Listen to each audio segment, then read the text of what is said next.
So the question, I think we want to go back to this concept which has flowed through the day, that procurement is not a transactional relationship with our internal or external client, but a relationship. And the question I want to drive the conversation at the beginning is, are costs generally too high or too low in a business?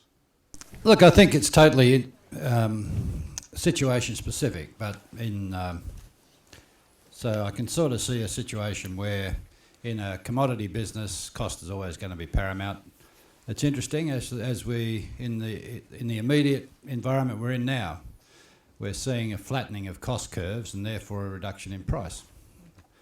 So what becomes paramount is actually margin preservation as distinct from cost or price. It's margin. If you're in a pharmaceuticals or a research-dependent body of work, you'd obviously have to be talking about what is the optimum cost. Where's the value cost-reward equation come out in terms of what's the right level of spend to get the outcomes that you need to get.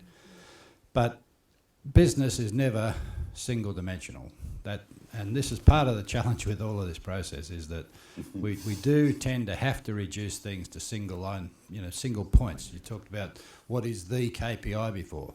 There's never one KPI. There might be one that gets more prominence than another, but there's always multiple KPIs. There's always multiple ways of measuring. There's always multiple facets to a decision.